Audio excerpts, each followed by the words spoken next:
এখন সম্প্রচারিত হবে রেডিও তেহরান থেকে আজকের সর্বশেষ বিশ্ব সংবাদ।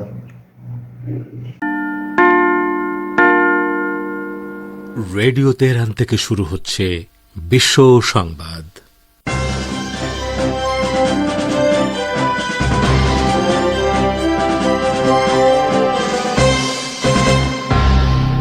শুরুতেই সংবাদ শিরোনাম।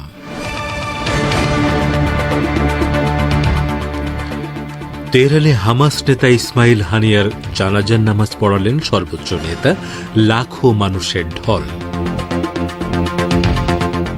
ইসরায়েলি হামলায় হিজবুল্লাহ কমান্ডারের সঙ্গে ইরানি সামরিক উপদেষ্টার শাহাদাত, প্রতিশোধের অঙ্গীকার। জামায়াত শিবিরকে নিষিদ্ধ করে প্রজ্ঞাপন জারি করল স্বরাষ্ট্র মন্ত্রণালয়, ৬ সমন্বয়ককে ছেড়ে দিয়েছে ডিবি। এবং ভারতের কেরলের ওয়েনাড়ে ভূমিধসের ঘটনায় ২৮৮ জনের মৃতদেহ উদ্ধার, নিখোঁজের সংখ্যা শতাধিক।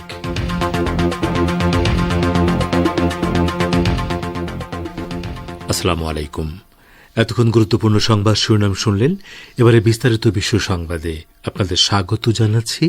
আমি গাজী আব্দুর রশিদ।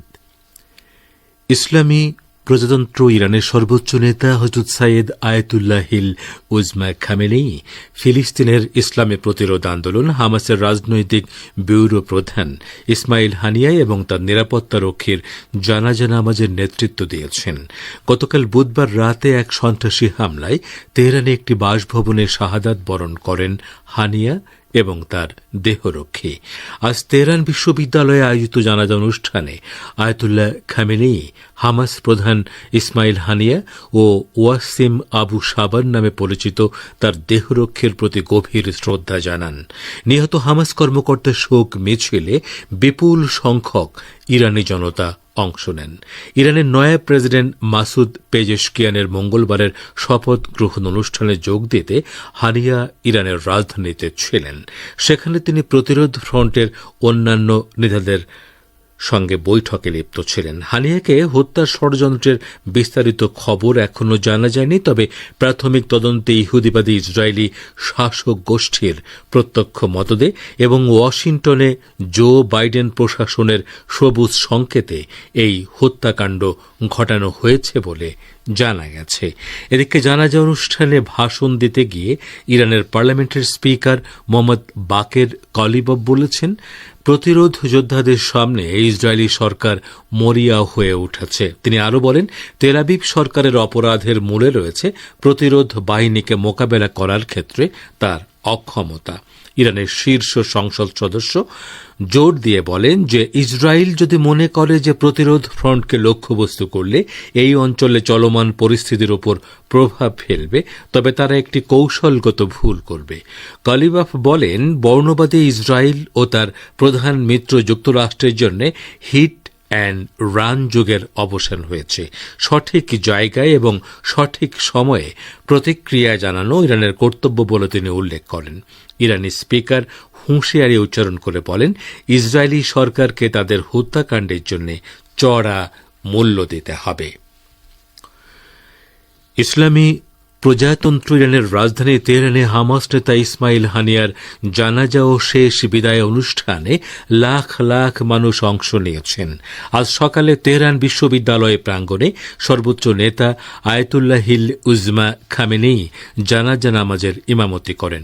এ সময় বিশ্ববিদ্যালয় প্রাঙ্গণ ও এর আশপাশে লাখ লাখ মানুষের উপস্থিতি লক্ষ্য করা যায়। হেলিকপ্টার থেকে নেয়া নানা ভিডিও ক্লিপ ও ছবিতে এই দৃশ্য ধরা পড়েছে। তেহরান বিশ্ববিদ্যালয়ের আশপাশে ৫ কিলোমিটার দীর্ঘ সড়ক জুড়েই ছিল মানুষের উপচে পড়া ভিড়। সবাই তাদের প্রিয় মেহমান শহীদ ইসমাইল হানিয়া ও তার সফর সঙ্গী ওয়াসিম আবু সাবানের প্রতি সম্মান ও শ্রদ্ধা জানিয়েছেন। গতকাল খুব ভোরে ইরানের রাজধানী তেহরানে হামাসের রাজনৈতিক ব্যুরোর প্রধান ইসমাইল হানিয়া ও তাঁর দেহরক্ষী শহীদ হন। ইসমাইল হানিয়াকে কাতারে দাফন করা হবে। ইরানের সর্বোচ্চ নেতা বলেছেন, প্রিয় মেহমান ইসমাইল হানিয়ার রক্তের বদলা নেয়াকে ইরান নিজের দায়িত্ব বলে মনে করে। লেবাননের রাজধানী বৈরুতের একটি বাড়িতে ইসরায়েলি ড্রোন হামলায় ইরানি সামরিক উপদেষ্টা মিলাদ বিদি শাহাদাত বরণ করেন। ইরানের ফার্স্ট নিউজ বার্তা সংস্থা এ খবর দিয়েছে। ইহুদিবাদী ইসরায়েলের ওই হামলায় হিজবুল্লাহর শীর্ষ কমান্ডার ফুয়াদ শুকরের শাহাদাতের খবর নিশ্চিত করে সংগঠনটি। লেবাননের স্বাস্থ্য মন্ত্রণালয় জানিয়েছে, ইসরায়েলি হামলায় আরও 2 শিশু নিহত এবং অপর 74 জনের বেশি আহত হয়েছেন। ইসরায়েল অধিকৃত গোলান মালভূমিতে কথিত রকেট হামলায় 12 ব্যক্তি নিহত হওয়ার জন্য হিজবুল্লাহকে দায়ী করে তেল আবিব। ইহুদিবাদী সরকার ঘোষণা করে গোলান মালভূমিতে ক্ষেপণাস্ত্র হামলার সঙ্গে ফুয়াদ জড়িত ছিলেন। তবে গোলান মালভূমিতে হামলায় জড়িত থাকার খবর কঠোর ভাষায় প্রত্যাখ্যান করে হিজবুল্লাহ। কোনো রিপোর্টে বলা হয়েছে, ইসরায়েলের আকাশ প্রতিরক্ষা ব্যবস্থা আয়রন ডোম থেকে নিক্ষিপ্ত ক্ষেপণাস্ত্র ইসরায়েল অধিকৃত গোলান মালভূমিতে আঘাত হেনেছে। ইরানের ইসলামী বিপ্লবী গার্ড বাহিনী বা আইআরজিসির প্রধান মেজর জেনারেল হোসেইন সালামি বলেছেন, ইহুদিবাদী ইসরায়েলের সাম্প্রতিক অপরাধ যজ্ঞের কারণে আঞ্চলিক প্রতিরোধ ফ্রন্টের মধ্যে প্রতিশোধ গ্রহণের স্পৃহা আগের চেয়ে অনেক বেশি জোরালো হয়েছে। লেবাননের রাজধানী বৈরুতে ইহুদিবাদী ইসরায়েলের মঙ্গলবারের হামলায় ইরানের সামরিক উপদেষ্টা মিলাদ বিদির স্মরণে আজ প্রকাশিত এক বার্তায় এসব কথা বলেছেন জেনারেল সালামি। ইসরায়েলি হামলায় হিজবুল্লাহ কমান্ডার ফুয়াদ শুকরের সাথে মিলাদ বিদি শহীদ হন। ইরান ইসলামী বিপ্লবী সরকার এবং দেশের নিরাপত্তা রক্ষার ক্ষেত্রে মিলাদ বিদির ভূমিকার প্রশংসা করেন জেনারেল সালামি। তিনি বলেন, জল্লাদ, অপরাধী এবং দখলদার ইহুদিবাদী ইসরায়েলের বিরুদ্ধে যুদ্ধে প্রতিরোধ যোদ্ধাদের সাথে সহযোগিতা করার জন্য বিদির প্রচেষ্টা চিরকাল মনে থাকবে এবং উৎসাহী ইরানি তরুণদের, বিশেষ করে নতুন আইআরজিসি প্রজন্মকে অনুপ্রাণিত করবে। শনিবার অধিকৃত গোলান মালভূমির মাজদাল শামস শহরের উপর রকেট হামলার সাথে ফুয়াদ শুকুর জড়িত ছিলেন বলে অভিযোগ তোলে ইসরায়েল বৈরুতে এই হত্যাকাণ্ড ঘটিয়েছে। মাজদাল শামস শনিবারের রকেট হামলায় 12 জন নিহত হয়। হিজবুল্লাহ ওই হামলায় জড়িত থাকার কথা জোরালো ভাষায় নাকচ করেছে। আপনারা বিশ্ব সংবাদ শুনছেন রেডিও তেহরান থেকে, আর প্রচারিত হচ্ছে বাংলাদেশ ও ভারতে শর্টওয়েভ 25 মিটার ব্যান্ডে, এছাড়া বিশ্বজুড়ে ইন্টারনেট ও স্যাটেলাইটে। জামায়াতে ইসলামী ও ইসলামী ছাত্র শিবিরকে নিষিদ্ধ করে প্রজ্ঞাপন জারি করেছে বাংলাদেশের ক্ষমতাসীন সরকার।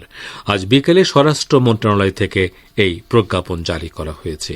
সরকারের নির্বাহী আদেশে সন্ত্রাস বিরোধী আইনের 18-র 1 ধারা অনুযায়ী জামায়াতে ইসলামী ছাত্র শিবির ও তাদের অন্যান্য অঙ্গ সংগঠনকে নিষিদ্ধ করা হয়েছে। এর আগে নিষিদ্ধ করার বিষয়ে আইনি মতামত দিয়ে স্বরাষ্ট্র মন্ত্রণালয়ে ফাইল পাঠায় আইন মন্ত্রণালয়। আজ দুপুরে আইনি মতামত দেওয়ার পর আইনমন্ত্রী আনিসুল হক সাংবাদিকদের বলেন, এই দলগুলো নিষিদ্ধ হওয়ার পর তারা আর এই নামে রাজনীতি করতে পারবে না।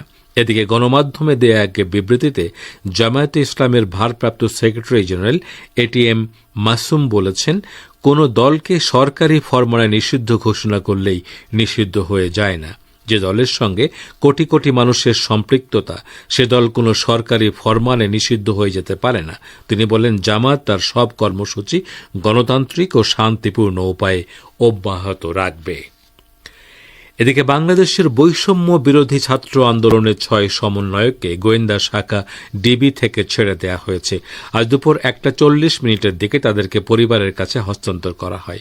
এ সময় তাদের ডিবির গাড়িতে করে নিয়ে যেতে দেখা যায়। এর আগে সকালের দিকে আটক সমন্বয়কদের পরিবারের লোকজনকে ডিবি কার্যালয়ে ডাকা হয়। ডিবির রমনা বিভাগের অতিরিক্ত কমিশনার আজহার মুকুল 6 সমন্বয়ককে ছেড়ে দেওয়ার বিষয়টি জানিয়েছেন। 6 সমন্বয়ক হলেন মোহাম্মদ নাহিদ ইসলাম, মোহাম্মদ সার্জিস আলম, হাসনাত আবদুল্লাহ, মোহাম্মদ আবু বাকের মজুমদার, আসিফ মাহমুদ ও নুসরাত তাবাসসুম। এর আগে গত শুক্রবার কোটা সংস্কার আন্দোলনের 3 সমন্বয়ক নাহিদ ইসলাম, আসিফ মাহমুদ ও আবু বাকের মজুমদারকে হাসপাতাল থেকে মিন্টো রোডের ডিবি কার্যালয়ে নেওয়া হয়। ফলে শনিবার মোহাম্মদ সার্জিস আলম, হাসনাত আবদুল্লাহ ও নুসরাত তাবাসসুমকেও ডিবি হেফাজতে নেওয়া হয়। ভারতের কেরালার ওয়ানাডের ভূমিধসে মৃতের সংখ্যা 288 জনে দাঁড়িয়েছে। আহতের সংখ্যাও 200 ছাড়িয়ে গেছে। শতাধিক মানুষ আটকে থাকায় বাড়তে পারে হতাহতের সংখ্যাও।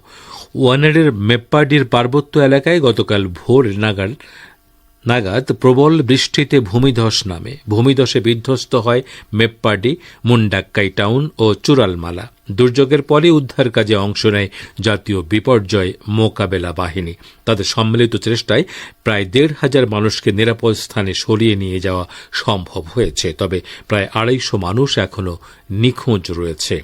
এদিকে আজ ধসে বিধ্বস্ত ওয়ানাডে গেছেন কংগ্রেস সাংসদ রাহুল গান্ধী এবং কংগ্রেস নেত্রী প্রিয়াঙ্কা গান্ধী। বিধ্বস্ত এলাকা ঘুরে দেখেছেন রাহুল গান্ধী, সেখানে দুর্গতদের সমবেদনাও জানিয়েছেন।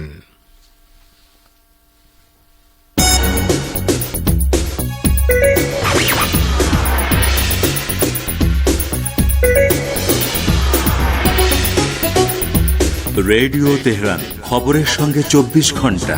ভিজিট করুন আমাদের ওয়েবসাইট parstoday.ir/dn।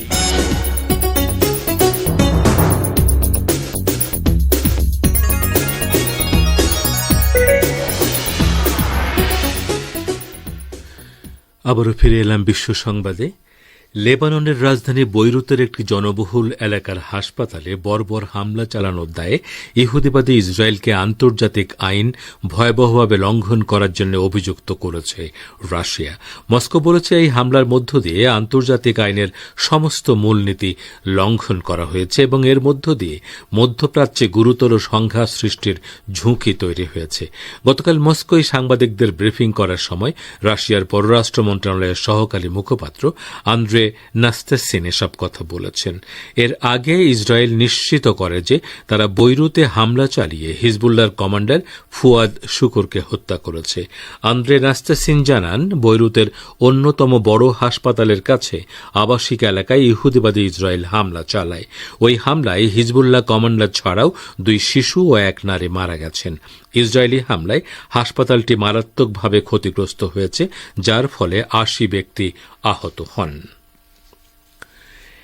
ইসলামী প্রজাতন্ত্র ইরান এবং সৌদি আরবের মধ্যকার সম্পর্ক নিয়ে ইরানের নতুন প্রেসিডেন্ট মাসুদ পেজেশকিয়ানকে চিঠি পাঠিয়েছেন সৌদি রাজা সালমান বিন আব্দুল আজিজ আল সৌদ। চিঠিতে তিনি ইরানের উন্নতি, অগ্রগতি এবং সমৃদ্ধি কামনা করেছেন।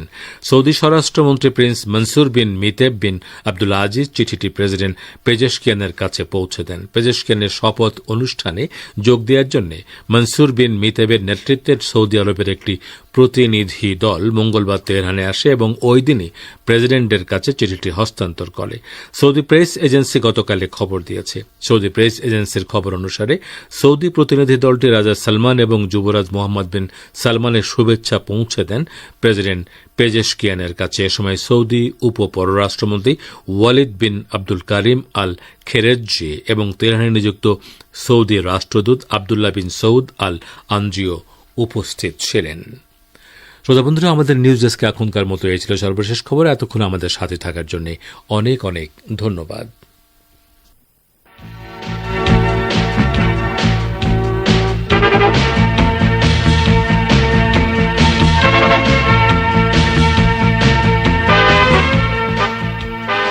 বিশ্ব সংবাদ শুনলেন রেডিও তেহরান থেকে। শ্রোতা বন্ধুরা, এবারে আমন্ত্রণ জানাচ্ছি সংবাদ ভাষ্যের অনুষ্ঠান দৃষ্টিপাতে। উগ্র ইহুদিবাদীরা ইসরায়েলের বেশ কয়েকটি সেনা ঘাঁটি ও সামরিক আদালতে হামলা চালানোর পর ইসরায়েলে ব্যাপক বিশৃঙ্খলা শুরু হয়েছে এবং এটি একটি গৃহযুদ্ধের দ্বার প্রান্তে রয়েছে বলে ইসরায়েলি গণমাধ্যমগুলো স্বীকারোক্তি দিয়েছে। এ সম্পর্কে এখন রয়েছে আমাদের ভাষ্যকারের একটি পর্যালোচনা, পড়ে শোনাচ্ছেন বাবুল আক্তার। উগ্র ইহুদিবাদীরা ইসরায়েলের বেশ কয়েকটি সেনা ঘাঁটি ও সামরিক আদালতে হামলা চালানোর পর ইসরায়েলি গণমাধ্যমগুলো তাদের বিশ্লেষণে বলেছে, ইসরায়েলে ব্যাপক বিশৃঙ্খলা শুরু হয়েছে এবং এটি একটি গৃহযুদ্ধের দ্বার প্রান্তে রয়েছে। আজকের এই নিবন্ধে পার্স টুডে ফার্সির পক্ষ থেকে আমরা ইসরায়েলের অভ্যন্তরে ব্যাপক গণ্ডগোল ও বিশৃঙ্খলা, শহীদ ইসমাইল হানিয়ার হত্যাকাণ্ডের পর আতঙ্কে ইসরায়েলের আকাশসীমা বন্ধ করে দেয়া এবং বৈরুতে ইসরায়েলি বিমান হামলার পর হিজবুল্লাহর পক্ষ থেকে প্রতিশোধমূলক হামলার ব্যাপারে ইহুদিবাদীদের আতঙ্ক সম্পর্কে আলোচনা করব। আল জাজিরা মঙ্গলবার এক প্রতিবেদনে জানিয়েছে, গাজা উপত্যকায় আগ্রাসন চালাতে গিয়ে ইহুদিবাদী ইসরায়েলের পা কয়েকটি ফ্রন্টে আটকে গেছে। এরই মধ্যে ইহুদিবাদীদের নিজেদের মধ্যে মতবিরোধ ও সহিংসতা প্রতিদিনই বাড়ছে। গতকাল থেকে ইসরায়েলের বিভিন্ন স্থানে ইহুদিবাদীদের নিজেদের মধ্যে সংঘর্ষ চলার খবর পাওয়া গেছে। আন্তর্জাতিক গণমাধ্যমগুলোর ব্যাপক চাপের কারণে ইহুদিবাদী পুলিশ বাহিনী গতকাল ঘোষণা করে তারা একজন ফিলিস্তিনি বন্দীর উপর নির্যাতনের বিষয়টি তদন্ত করে দেখবে। উগ্র ইহুদিবাদীরা বিষয়টি মেনে নিতে পারেনি। তারা নেগেব মরুভূমিতে অবস্থিত সদে তেমিরন সামরিক ঘাঁটিতে হামলা চালায়। আলোচিত মুক্তিপ্রাপ্ত ফিলিস্তিনি বন্দীর উপর ওই ঘাঁটির ভেতরে অবস্থিত বন্দী শিবিরে অকথ্য নির্যাতন চালানো হয়। উগ্র ইহুদিবাদীদের পাশাপাশি মুখোশধারী অনেক ইসরায়েলি সেনাও ওই সামরিক ঘাঁটিতে হামলা চালিয়ে এটির ভেতরে ঢুকে পড়ে ব্যাপক তাণ্ডব চালায়। ইসরায়েলি নির্যাতনকারী কারারক্ষীদের পক্ষ থেকে উগ্র ইহুদিবাদীরা একটি সামরিক ঘাঁটিতে হামলা চালানোর পর ইসরায়েলের বেত লিড বসতিতে উত্তেজনা ছড়িয়ে পড়ার খবর দিয়েছে হিব্রু গণমাধ্যমগুলো। এসব গণমাধ্যমের বরাত দিয়ে লেবাননের বার্তা সংস্থা আন নাসরা জানিয়েছে, ফিলিস্তিনি বন্দীদের ওপর নির্যাতনকারী ইসরায়েলি কারারক্ষীদের জিজ্ঞাসাবাদের প্রতিবাদে উগ্র ইহুদিবাদীরা নেতানিয়া বসতির নিকটবর্তী বেত লিড সামরিক ঘাঁটিতে হামলা চালায়। প্রায় 1200 ইহুদিবাদী ওই ঘাঁটিতে হামলা চালায় এবং এদের মধ্যে কয়েক ডজন লোক দরজা ভেঙে ঘাঁটিটির ভেতরে ঢুকে পড়ে। এই ঘটনা সামাল দিতে ইসরায়েল তার 3 ব্যাটালিয়ন সেনাকে বেত লিডে পাঠাতে বাধ্য হয়। ওই ব্যাটালিয়নগুলোকে গাজায় পাঠানোর জন্য প্রস্তুত করা হয়েছিল। আর নাসরা আরেক খবরে জানিয়েছে, ইসরায়েলের বামপন্থী ওয়ার্কার্স পার্টির প্রধান ইয়াইর গোলান ইসরায়েলি পার্লামেন্টের সেসব সদস্যকে গ্রেফতার করার দাবি জানিয়েছেন যারা গতকালের বেত লিড হামলায় জড়িত ছিল। তিনি ইহুদিবাদী প্রধানমন্ত্রী বেনিয়ামিন নেতানিয়াহুকে ইসরায়েলের অভ্যন্তরে মিলিশিয়া গোষ্ঠী সৃষ্টির দায়ে অভিযুক্ত করেছেন। ইসরায়েলি দৈনিক মাআরিব বুধবার এক প্রতিবেদনে লিখেছে, ইসরায়েল এখন আর সহিংসতার দ্বারপ্রান্তে নেই, বরং গন্ডগোলের ভেতরে প্রবেশ করেছে।